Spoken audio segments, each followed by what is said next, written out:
자, 오늘 누가복음 12장 20절로 21절, 누가복음 12장 20절로 21절 말씀입니다. 누가복음 12장 20절로 21절을 한 목소리로 봉독합니다. 하나님은 이르시되 어리석은 자여 오늘 밤에 내 영혼을 도로 찾으리니 그러면 내 준비한 것이 누구의 것이 되겠느냐 하셨으니 자기를 위하여 재물을 쌓아두고 하나님께 대하여 부여하지 못한 자가 이와 같으니라. 아멘. 참된 것을 준비하는 인생이라는 제목으로 말씀 전거고자 합니다. 오늘 본문에 나오는 이 어리석은 부자는 땅의 것만 준비했지 정말 하늘의 것, 영적인 것에 대해서는 전혀 준비하지 못한 인생이었기 때문에 어리석은 부자라고 일컬음 받게 되지요. 그래서 저와 여러분도 오늘 저녁에 하나님이 우리를 불러가도 우리 인생이 어리석은 인생이 되지 않고 정말 복된 인생이었노라 고백할 수 있게끔 살아가야 되지 않겠는가 생각을 해보게 되죠.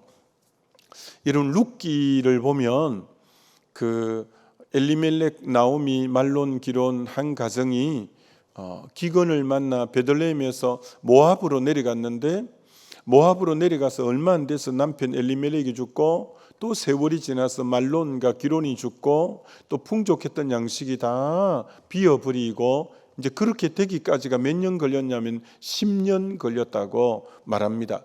그래서 이민 생활 10년 만에 나오미가 결단하게 됩니다. 또 베들레헴에는 하나님이 긍휼히 여겨주셔서 양식이 있다는 소식도 들었고, 그래서 나오미가 다시 고국으로 올라가야 되겠다. 이민 생활 청산하고 고국으로 다시 돌아가야 되겠다. 이제 돌아가려고 하니까 며느리 둘이 이제 같이 있는 며느리에게는 아무래도 모함 여인이니까 또 그들이 20대 초반 정도밖에 안 되니까 너희들은 이 땅에 남아서 또 좋은 남자 만나 재혼하고 살아라 이렇게 건면해야 되겠다고 두 며느리를 불렀어요.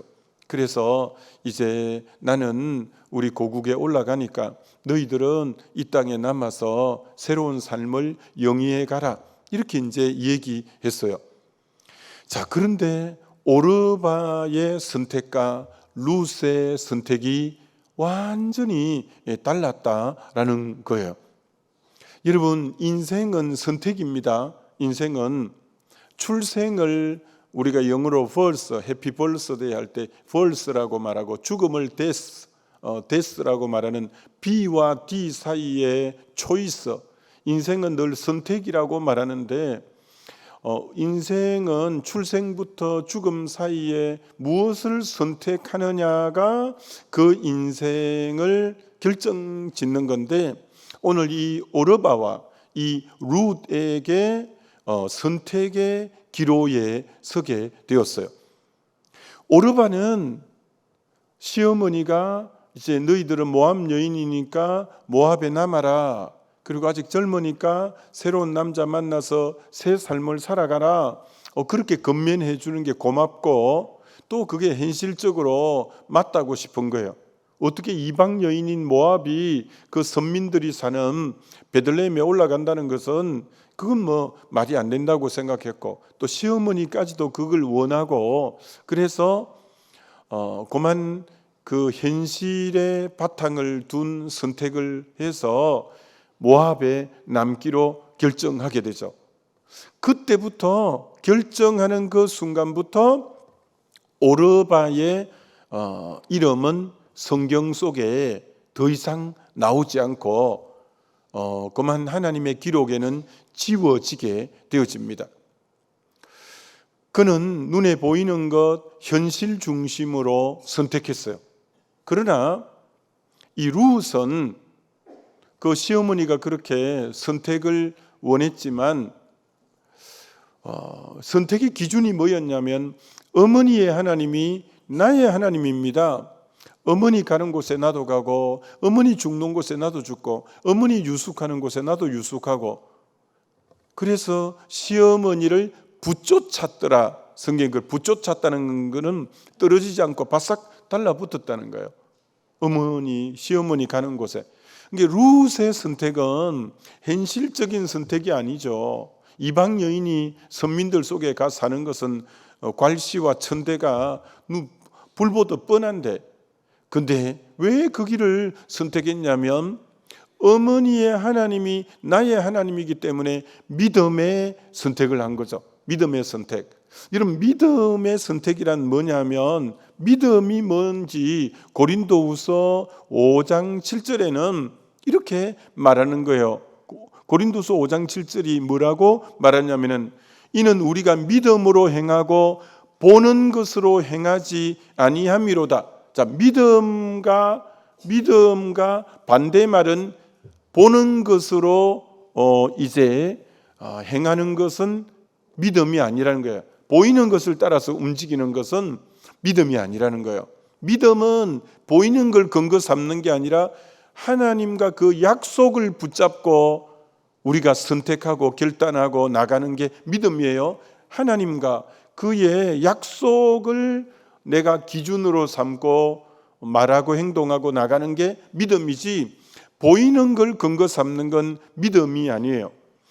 그 아브라함의 조카 롯에게도 네가 자하면 우하고 우하면 자한다는 선택의 기로에서 조카 롯은 요단 동편을 보니 물이 많고 들이 넉넉해서 그 땅을 선택했다고 했어요. 이게 조카 롯은 믿음의 사람이 아니에요. 그러니까 보이는 근거를 따라 선택했기 때문에 믿음의 선택이 아니에요. 그래서 결국 그곳은 그만 소돔 고모라의 잿더미가 되어 버리게 되죠. 그래서 오늘 저와 여러분이 오늘 하루에도 끊임없는 선택을 우리 앞에 선택을 많이 해야 되는 삶이에요. 그때 굉장히 중요한 것은 믿음으로 선택할 거냐, 아니면 내 보기에 좋은 대로 선택할 거냐. 여러분, 사사기가 350년 정도 되는데 사사기의 주제구절이 그때 이스라엘 나라 왕이 없으므로 자기 소견에 옳은 대로 행한다. 그 소견이 여러분 견자가 볼견자예요. 영어로 view라고 써놨어요. 보이는 것을 따라 살아간 때가 사사기예요. 사사기에는 자기 보기 좋은 대로 선택한 게, 그래서 영적 암흑기가 오게 되고 외세가 그렇게 침입해서 그렇게 111년간 외세 억압을 받았던 때가 사사 시대예요. 그런 것처럼 이 보이는 걸 따라 선택하는 것은 믿음을 따라 선택하는 것하고는 반대 말이에요. 우리는 이 눈에 아무 증거 안 보여도 하나님의 약속을 따라 아브라함이 갈 바를 알지 못하고 게 보이는 게 없었어요. 말씀을 따라갔고 라고 창세기 12장 4절에 말하는 것처럼 아브라함의 믿음의 조상이는 보이는 걸 따라 간 게 아니에요. 약속을 따라 말씀을 따라가는 게 중요한 거예요. 그래서 이 룻이 믿음을 따라 선택했기 때문에 그 앞에는 보아스가 준비되어 있고 다윗의 정손자를 얻고 더 나아가 메시아가 그 앞에 오는 엄청난 이제 믿음 안에는 무궁무진한 자산이 예비된 것을 보잖아요. 그래서 여러분이 뭘 선택하느냐가 참된 걸 준비하는 인생이 되어지는 거죠. 오늘도 하나님은 선택하는 걸 딱 보면 그 사람을 아는 거예요. 선택하는 걸 보면 저 사람 가치관이 저기 있구나, 저 사람 중심이 저기 있구나, 선택하는 걸 보면 그 사람이 누군지 금방 알게 되어진다라고 할 수가 있죠. 여러분, 우리 인생은 남기는 인생이 돼야 돼요. 남기는 인생. 우리 모두를 마태복음 25장에는 1달란트 받은 자든 2달란트 받은 자든 5달란트 받은 자, 하나님으로부터 다 받은 자라는 거예요. 하나님은 자기가 주신 것에 대해서는 반드시 결산할 날이 오는 거예요. 그래서 주님이 마지막 때에 딱 결산하는 거예요. 1달란트 받은 자 2달란트 5달란트. 근데 2달란트와 5달란트는 바로 가서 장사해서 배나 더 남겨서 착하고 충성된 종이라 이제 결산을 그렇게 했어요. 근데 1달란트 받은 자는 그걸 묻어 두었어요. 그래서 악하고 게으른 종이 되고 어둠에 내어 던지니 거기서 슬피 울며 이를 갈미 있었던 거예요. 하나님은 여러분에게 다 주신 달란트가 있어요. 하나님은 반드시 여러분에게 주신 것에 대해서 결산할 날이 있다는 거 여러분이 알고, 그래서 할 수만 있다면 오늘도 충성되이 주님 위해서 사는 거예요. 여러분 고린전서 15장이 부활장인데 되게 긴 장이에요. 몇 절까지 있냐면 58절까지 있어요. 근데 그 58절이 부활장의 결론이 이렇게 매듭을 짓고 있어요. 그러므로 나의 사랑하는 형제들아, 견실하며 흔들리지 말고 항상 주의 일에 더욱 힘쓰는 자들이 되라. 이는 너희 수고가 주 안에서 헛되지 않은 줄을 알미라. 너 부활이 있다. 그러니까 항상 주의 일에 힘쓰라. 너 주의 일에 힘쓰면 이는 정말 너희 수고가 결코 헛되지 않는 날이 온다. 부활 때 너 주님 위해서 땀 흘리고 애쓰고 너 시간 그렇게 주를 위해서 빼고 그렇게 네가 주를 위해서 네 허리 졸라매면서 그렇게 하고 너 한 거, 너 수고가 결코 헛되지 않게 주님이 마지막 때 결산할 날이 온다. 너 부활이 있다는 걸 알면 항상 주의 일에 너 힘쓰는 자가 되라. 할 수만 있다면 주를 위해서 살아가는데 너 에너지를 모두어라. 그게 너 수고는 결코 헛되지 않아. 부활 때 다 그거 상급으로 계산할 날이 오게 된다고 말씀하는 거예요. 그래서 우리가 여러분 정말 이 땅에 남기는 인생을 살아야 돼요. 자신을 위해서, 누구든지 자기를 위해 사는 자가 없고 자기를 위해 죽는 자도 없도다. 우리가 살아도 주를 위하여 죽어도 주를 위하여 죽나니 이는 우리가 그리스도의 것임이니라. 로마서 14장에 말한 것처럼 자기 위해서 사는 것처럼 그건 썩어질 것을 거두는 거죠. 주를 위해서 사는 자가 남는 인생 사는 거예요. 먼저 그 나라와 그 의를 구하는 이 삶, 이게 얼마나 이 복되고 가치 있는 인생인가. 그것만이 남는 거예요. 남는 거예요. 그래서 그게 참된 것을 준비하는 인생이 된다고 볼 수 있죠.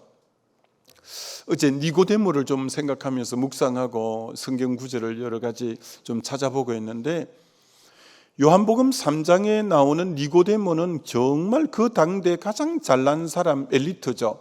관은 공무원이고요. 그리고 바리새인이고요. 바리새인이 그 당대 한 5,000명, 6,000명 가량밖에 안 됐습니다. 그리고 사내들의 공회의원입니다. 71인 중에 한 사람입니다. 이게 굉장히 출세한 사람이죠. 근데 이 사람이 밤중에 예수님을 찾아왔어요. 왜? 사회적 이목 있기 때문에 공개적으로 찾아오기가, 그래서 밤중에 찾아와서, 이 사람이 세상에 출세했는데 뭐가 아쉽냐면 하나님 나라에 관심이 있는 거예요. 어떻게 하면 하나님 나라를 볼 수 있습니까? 어떻게 하면 하나님 나라 들어갈 수 있습니까? 그때 예수님으로부터 청천벽력 같은 얘기를 듣는 거예요. 당신 다시 태어나야 돼. born again. 다시 태어나야 돼. 거듭나야 된다는 거예요. 야, 이렇게 잘난 사람인데, 그 당대 최고 엘리트인데 당신 다시 태어나야 돼. 너무 충격이에요. 이런 사람에게 다시 태어나는 건 이해가 되잖아요. 그 뒷장에 나오는 남편 5이나 바꾼 수가성 여인에게, 야, 너 인생 어떻게 곧따위로 살았어? 너 다시 태어나야 돼. 그러면 그렇지, 우리가 봐도 다시 태어나야 되겠어, 이렇게 하는데, 가장 잘났다고 생각하는 그 니고데모에게 당신 다시 태어나야 돼 라고 하는 거예요. 여러분, 가족 중에 세상적으로 굉장히 잘난 가족들이 있습니까? 출세하고 성공하고. 그러나 영이 거듭나지 않다면 그 다시 태어나야 될 인생이 아무것도 아니에요. 다시 태어나야 된다니까 그 말이 또 그렇게 똑똑한 사람인데도 영의 말이니까 안 들리는 거예요. 그러니까 이렇게 해석하는 거예요. 그럼 엄마 뱃속에 다시 들어갔다 나와야 돼요. 이렇게 영의 눈이 안 열리면 아무리 세상에 똑똑해도 영적인 그 말이 이해가 안 되는 거예요. 그걸 세상에 어머니 뱃속에 들어갔다 나와야 됩니까? 라고 하는 거예요. 그러니까 예수님이 그게 아니고 물과 성령으로 거듭나야 돼. 성령으로 거듭나야 돼. 라고 하는 거예요. 니고데모가 그래서 주님을 알게 됐어요. 그 다음 니고데모는 어디 나오냐면 요한복음 7장에 나오는데 이제 사내들의 공회의원이 재판을 하는데 나머지 70여 분의 이 사내들의 공회의원이 예수님을 보고 막 정죄하고 이렇게 판단하는 거예요. 그때 니고데모가 딱 차고 들어가요. 뭐라고 말하냐면 이렇게 니고데모 말하는 부분이 나와요. 우리 율법은 사람의 말을 듣고 알기 전에 판단하느냐? 어떻게 저 사람의 말을 들어보지도 않고 우리가 그렇게 소문만 가지고 그렇게 판단하고 정죄할 수 있냐? 예수님 편을 들면서 니고데모가 그 재판하는 사람들에게 왜 우리 율법은 그 사람을 에게 듣고 그러고 난 뒤에 그 다음 판단해도 되지 않는데 왜 만나보지도 않고 판단하느냐고 딱 이렇게 해요. 그리고 드디어 요한복음 19장에 니고데모는 예수님이 십자가에 못 박혀 돌아갔을 때 아리마대 요셉하고 와서 뭘 가지고 왔냐? 모략, 침향을 100리터, 약 30에서 33kg 정도의 시신에 이제 바르는 그걸 가지고 장례를 준비하기 위해 왔는데 그 정도 모략과 침향은 왕이나 아주 높은 고관 대작에게만 그 정도가 필요하대요. 그게 니고데모에게 예수님은 자기의 왕처럼 가장 존귀한 이에게만 그런 이제 모략과 침향이 필요한데 니고데모에게는 이미 예수님이 그런 자리에 있다는 거예요.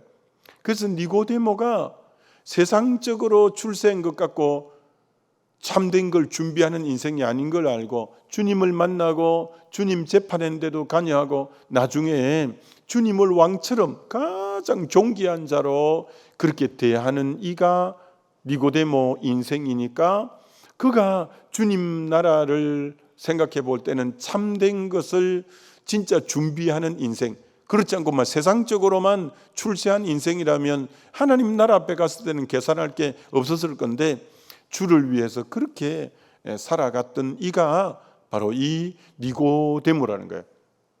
그래서 여러분, 우리도 난 정말 주를 위해서 뭘 하고 지금 있는가 생각해 봄이 필요하죠. 여러분, 이 사도 바울도 예수 믿기 전에는 바리새인이었어요. 사도 바울은 로마 시민권을 가졌어요. 가말리엘 문화를 수학했어요. 정말 엘리트 중에 엘리트인데 주님을 못 만났으니까 교회를 잔멸했다고 했어요. 교회를 잔멸은 멧돼지가 밭을 완전히 멧돼지가 밭을 뒤엎어 놓은 완전히 밭을 막 뒤엎어 놓은 쑥대밭을 만들어 놓은 걸 잔멸이라는 단어를 그때 쓰는데 초대 교회를 잔멸한 자가 사울이라는 청년, 못된 청년이에요.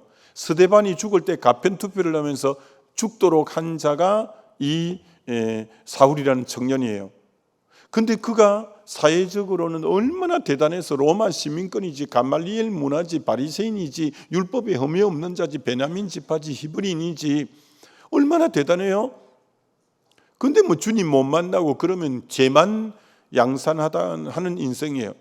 그런데 다메섹 도상에서 주님을 직접 만난 거예요.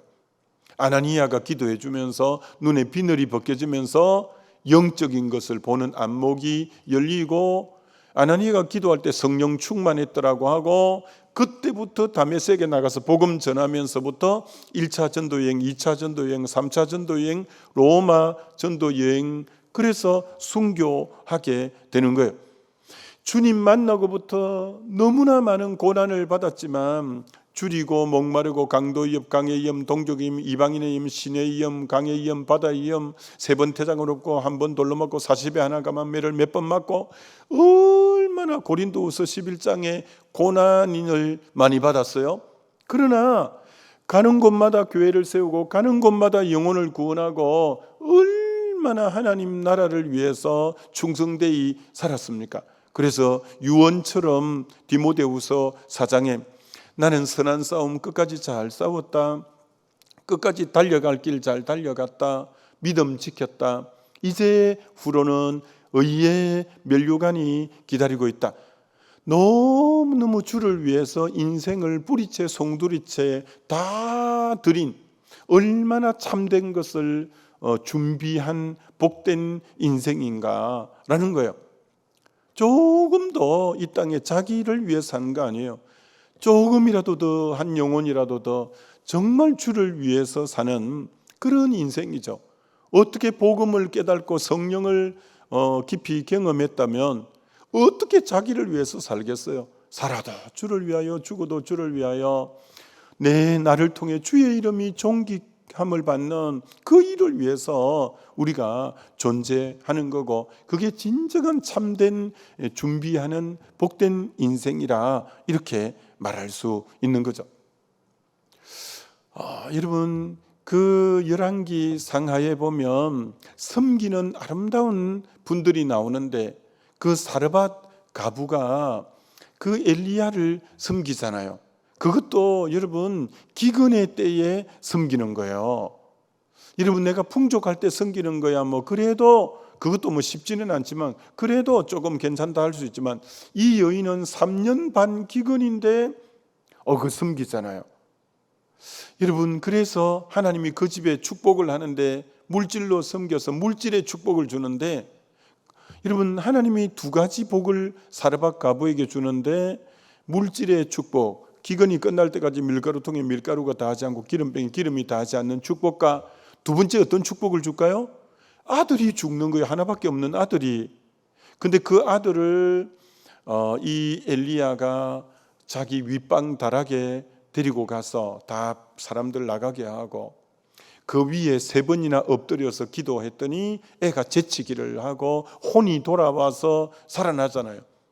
그러니까 하나님을 위해 섬겼더니 아들이 위기를 만나도 살아나는, 아들이 죽었다 살아나는 엄청난 경험을 하고 축복을 덧입는, 그러니까 주를 위해서 섬겼는데 주님의 내가 사르밧 가부를 명하여 너를 공개하게 하였으니 너 사르밧 가부 댁으로 가라. 그러니까 사르밧 가부가 엘리야를 섬긴 것은 주님의 명하심에 순종한 것. 내가 그 여인을 명하여 너를 공개하게 했다. 그의 섬김이 아름다운 섬김인 것은 주의 성령에 이끌려서 주의 명령에 순종해 섬긴 거예요. 여러분, 우리가 작은 섬김이냐 큰 섬김이냐가 중요한 게 아니에요. 그게 주의 영을 따라서 섬긴 섬김일 때는 너무나 주님이 귀하게 받는 거예요. 그게 양으로는 얼마나 작아요. 밀가루 이제 그 밀가루가 다 됐고 기름이 다 된 상황에서 조그마한 거 하나, 양적으로 따지면 진짜 조그마한 거지만, 근데 그게 영을 쫓아 섬긴 거예요. 주의 명을 쫓아 섬긴 거예요. 그러니 우리 하나님이 얼마나 그를 받고 그 아들을 살리는 엄청난 일이 있어요. 근데 엘리야의 제자가 엘리사인데, 엘리야를 잘 섬긴 여인은 사르밧 가부지만 엘리사를 잘 섬긴 여인은 수넴 여인이에요. 수넴 여인이 남편하고 의논을 해서 집에 방을 하나 따로 만들어 주잖아요. 그가 순회 전도자라서 하루 내 전도하면 너무 피곤하니까 침상을 만들어 주잖아요. 성경을 보라고 책상과 의자와 촛대, 밤에도 불을 켜고 보라고 촛대를 만들어 주잖아요. 이게 엘리야가 그 방에 들어가 봤더니 이렇게 표현하잖아요. 어떻게 생각이 이렇게 주밀하도다. 요즘 번역에는 너무 세심하게 신경을 써서 섬겼다는 거예요. 여러분, 섬길 때 대충 섬겨도 안 섬기는 것보다는 낫지만 주밀하게 섬기는 게 좋죠. 세심하게 생각을 해서 섬기는 게 좋잖아요. 인양 섬기는 거 세심하게 해서 섬기면 좋잖아요. 하여튼 그만큼만 이야기면, 하여튼 인양 섬길 거면 세심하게 생각이 주밀하도다. 야, 그러니까 얼마나 그게 귀한 섬김이에요. 너무 생각이 귀한 거예요. 그래서 그럼 그 집에는 하나님이 어떤 복을 주셨냐면, 그 사환에게 야, 이 여인의 집에 뭐가 필요한지 좀 보라 했더니 자녀가 없다는 거예요. 이미 나이가 많은데. 근데 그 수넴 여인의 집에 자녀를 하나님이 허락하는 축복을 주시는 거예요. 또 아름다운 성김이 나오는데 누구냐면은 바실레로도 이름이 나오고 성경에 바르실레라고 이름이 나오는데 나이가 무려 80이에요. 80된 노인이에요. 근데 굉장히 재력가예요. 압살롬 난 때 이 다윗과 그 다윗을 따르는 분들이 피난 갈 때 너무 급하게 피난 와서 먹을 곳이 없는 거예요. 근데 볶은 곡식을 비롯해서 이제 얼마나 다윗을 귀히 섬겨요. 아무도 섬길 때가 아니에요. 왜? 압살롬이 이미 왕궁을 장악하고 구테타가 거의 성공한 것처럼 보일 때 잘못 섬겼다가 자기 목이 날아가는 상황이니까.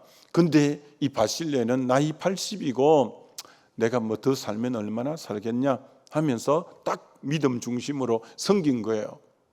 근데 구테타가 실패하고 다윗이 다시 왕궁에 복귀할 때 복귀하면서 그 어려울 때 챙겨주고 섬겨준 바르실레 할아버지를 다윗이 지나칠 수가 없어. 그 집에 다시 왕궁으로 복귀할 때 그 집에 들리는 거예요. 그래서 나와 함께 왕궁으로 들어가십시다. 그 은혜를 잊을 수가 없는 거예요. 여러분, 어려울 때 섬기는 건 너무 귀한 거죠. 보통 그래서 너무 어려울 때 섬겨준 거예요. 나와 함께 왕궁에 들어가십시다. 이게 안 들어간다잖아요. 제가 이 나이에 음식의 맛을, 왕의 진미를 내어준들 제 혀가 그 왕의 진미를 분별할 수 있겠습니까? 노래하는 가무들이 그 풍악을 울려줘도 제가 그 들을 기도 많이 먹어서 제가 그거 듣지도 못합니다. 제가 안 들어가겠습니다. 참 너무 마음 중심이 귀해요. 그죠? 이게 뭘 바라고 섬긴 게 아니라는 말이죠. 그렇게 다윗이 너무 고마우니까 그래서 어떻게 할까 하다가 아들을 데리고 들어가잖아요. 그 아들이 한국에 성이 많은 김씨예요. 김함을 데려가요. 아들 이름이 김이에요. 김함을 데리고 들어가서 높은 간직을 주는 거예요. 근데 여기서 여러분 조금 전에 제가 말한 사르밧 가부, 수넴 여인, 바르실레 할아버지가 이 세 분이 잘 섬겼는데 복을 누가 받냐면 자녀들이 다 받는 거예요. 사르밧 가부는 죽은 아들이 살아나고 수넴 여인은 아들을 얻고 바르실레는 아들이 높은 간직에 올라가고 부모가 잘 섬겼는데 부모가 주님 마음 주셔서 최대한 섬겼는데 복은 하나님이 누구 때에 주냐? 자녀들에게 복이 다 임하게끔 역사하는 거예요. 여러분이 자녀 잘 되게 하는 것이 여러분의 소원 중에 하나고 이 지금 새벽에 와서 기도하는 것도 자녀를 위한 기도가 많잖아요. 그거 여러분 자녀 잘 되는 비결은 부모가 성령에 민감하게 반응하며 섬겨갈 때 그게 전부 자녀에게로 이렇게 돌아가는 거 보게 되죠. 마지막 결론은 바울이 쓴 13권의 서신 중에 제일 문안 인사가 많은 곳은 로마서죠. 로마서 16장이죠. 이런 로마서 16장에 맨 먼저 등장하는 이름이 갱그리아 교회 일꾼인 자매 베베인데 그는 나의 보호자였다. 이렇게 한 사람 한 사람 이름을 덜먹일 때 그 수식어가 있는 거예요. 이 자매 베베는 나의 보호자였다. 이런 보호자가 누구예요? 우리 국민학교 다닐 때 보호자 쓰는 나는 다 부모를 거기다가 부모를 쓰잖아요. 나를 보호해주고 나를 책임져 주니까. 그러니까 갱그리아 교회 자매 베베는 대사도 바울의 보호자 역할을 했대요. 피로를 채우고 정말 그래서 너무 고마워서 그 많은 장장한 이름이 나오는데 맨 먼저 탑이 누구냐? 자매 베베 이름이 맨 먼저 갔어. 왜? 대사도 바울의 보호자 역할을 해줘서 보호자 역할을 바울이 바울 되는데 이런 분들이 있었어요. 보호자 역할을 해주는 그런 갱그리아 교회 자매 베베 같은 분이 있어요. 두 번째는 누구냐? 나의 동력자인 브리스길라 아굴라인데 내 목을 위해서 자기 목숨이라도 내놓으려고 했대요. 얼마나 충성된지. 여러분 정말 주님의 사역하다 보면 충성된 일꾼들이 많잖아요. 근데 그 충성됨을 내 목을 위하여 자기 목숨이라도 내놓을 정도의 충성된 일꾼들이 바울의 동력자로 있었기에 바울이 그렇게 열매를 많이 맺을 수 있었어요. 정말 내 목을 위해서 자기가 정말 자기 목숨이라도 내놓으려고 하는 동력자가 브리스길라 아굴라보다. 세 번째는 아시아의 처음 익은 열매인 에베네도에게 문안하라. 이 에베네도는 아시아에서 처음 열매를 맺고 한데 나의 사랑하는 이게 이름 앞에다 사랑하는 여러분이 카톡 보내고 문자 보낼 때 사랑하는을 아무나한테 쓰는 건 아니잖아요. 때로는 쓰고 싶다가 오해할까 싶어서 빼긴 하는데 나는 그만 진짜 순수한 마음으로 사랑하는 집사님, 권사님, 장로님 쓰다가 또 오해할라 또 그래서 그만 사랑하는을 썼다가 지우기도 하긴 하는데 주 안에서 사랑한다 해도 또 그럴까 싶어서 그만 사랑은 빼고 그만 카톡을 보낼 때도 있고 한데 하여튼 그러나 바울은 나의 사랑하는 그 여러 사람 문안하는데 제일 많이 들어가는 이름이 사랑하는이에요. 정말 그분을 생각하면 사랑하는이라고 쓰고 싶은 거예요. 사랑하는 권사님, 사랑하는 장로님, 사랑하는 집사님이라고 쓰고 싶어서. 근데 아시아에서 처음 익은 열매래요. 여러분이 열매는 열매라도 익은 열매가 돼야 돼. 익지도 않고 텁텁해갖고 먹어도 맛도 없고 괜히 먹었네 입만 베렸네 이러면 안 되잖아요. 열매는 남에게 배부름을 주고 남에게 유익을 주고 남에게 맛을 주고 이게 여러분이 열매가 되려면 남에게 유익한 사람이 될 때 열매라고 할 수 있는 거예요. 그분은 어디 가도 열매다 열매. 다 그 사람 때문에 배부르고 그 사람 때문에 살맛이 나고 정말 맛을 주는 인생이고 열매가 되지. 푸끝 말고 텁텁한 열매 말고 익은 열매라는 거예요. 그리고 정말 주를 위해서 많이 수고한 마리아에게 문안하라. 마리아 하니까 너무 많이 수고해서 근데 그 맨 뒤에는 수식어 없이 이름만 열거하는 사람도 여럿 나와요. 과연 여러분은 여러분 이름 앞에 우리 주님이 어떤 수식어를 붙여주실까? 아니 주님은 이라기보다도 우리 구역장은 우리 교구장은 내 이름에다 앞에다가 뭘 붙여주실까? 우리 담임 목사님은 내 이름 앞에다가 어떤 수식어를 붙여주실까? 여러분 한 번 정도는 생각해 봄이 필요하지 않겠어요? 주님은 내 이름 앞에 어떤 수식어를 붙여주실까? 그래서 여러분이 정말 이 땅에 잘 준비해 볼 때 여기서부터 한번 점검해 보는 게 필요한 거죠. 아무쪼록 값진 인생을 잘 준비해서 참 보람된 생애를 살아가시는 저와 여러분 되시길 주님의 이름으로 축원합니다. 우리 기도하겠습니다.